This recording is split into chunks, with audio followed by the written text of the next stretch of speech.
안녕하세요. US 이민법인 손정원 미국 변호사입니다. 오늘은 비밀비자 사면에 대해서 설명을 드리려고 합니다. 지난 영상에선 범죄 기록으로 인하여 이민비자 발급이 불가능할 경우 사면을 받아야 된다고 설명을 드렸는데요. 해당 내용이 궁금하시다면 여기 위에 클릭을 하시면 보실 수가 있습니다.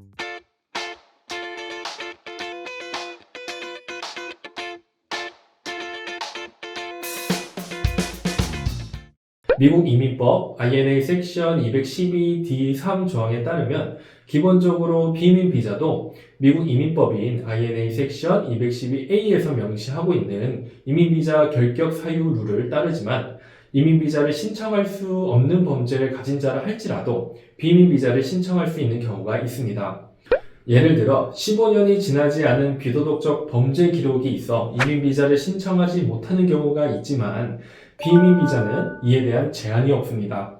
또한 비민 비자를 신청하는 자는 본인이 입국을 하지 못하게 될 경우 미국 시민권자 또는 영주권자가 극심한 고통을 받음을 증명할 필요도 없습니다. 이와 같이 INA 섹션 212D3 조항에 따라 비민 비자를 받기 위해서 사면을 신청하는 자의 조건은 특별히 법으로 명시하지는 않았습니다. 그러나 미국에서 실제 있었던 케이스로부터 확립된 룰로 비민 비자를 신청하는 자의 결격 사유로 인한 사면 심사를 고려할 때 다음과 같은 요건들을 고려하라고 하고 있습니다. 첫 번째, 신청자가 미국에 입국할 경우 미국 사회에 해를 끼칠 위험이 있는지. 두 번째, 입국 불허의 원인이 된 신청자의 이전 이민법 또는 형법 위반의 심각성. 세 번째, 신청자의 미국 입국의 중요성입니다. 따라서 비민 비자를 위한 사면 심사 신청서를 검토할 때 심사관은 이 세 가지 요소를 포함하여 균형 테스트, 밸런싱 테스트를 통해서 종합적으로 판단을 하게 됩니다.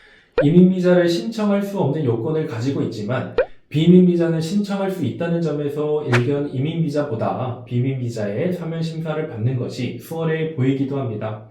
그러나 비민비자의 사면심사 승인은 전적으로 심사관의 재량에 의해 결정이 되므로 같은 사유라 할지라도 영사에 따라 그리고 심사관에 따라 결과가 달라질 수 있다는 점에서 예상하기 어려운 점이 있습니다. 사면을 받기 위해서는 먼저 영사로부터 자유재량에 근거하여 사면심사 추천을 받아야 하며 이후에는 말씀드렸던 세 가지 요소와 영사가 사면심사를 추천하는 이유들을 종합적으로 판단해서 Admissibility Review Office ARO가 전적인 재량으로 사면을 결정하게 됩니다. 설명된 바와 같이 범죄의 종류 그리고 이민비자 또는 비민비자 신청 여부에 따라서 범죄로 인한 유죄 판결이 동일한 효과를 가져오는 것은 아닙니다. 기본적으로 미국에 비자를 신청할 경우 모든 유죄 판결에 대해서 정확하고 완전한 정보를 제공해야 합니다. 그러나 이러한 유죄 판결이 비자를 신청할 때에 어떠한 영향이 있을지, 어디까지 범죄에 대해서 소명을 해야 하는지 등 범죄를 공개하는 방법에 대해 이민 변호사와 상담을 하시는 것을 추천드립니다. 마찬가지로 비민 비자를 진행하시는데 범죄 경력이 있고 어떻게 준비해야 하고 어떤 전략을 가져가야 하는지 등에 대해서 궁금하신 점이 있으시다면 아래에 댓글을 남겨주시거나 저희 US 이민법인으로 연락을 주시면 저희가 댓글 또는 전화로 상담을 성심성의껏 할 수 있도록 하겠습니다. 감사합니다.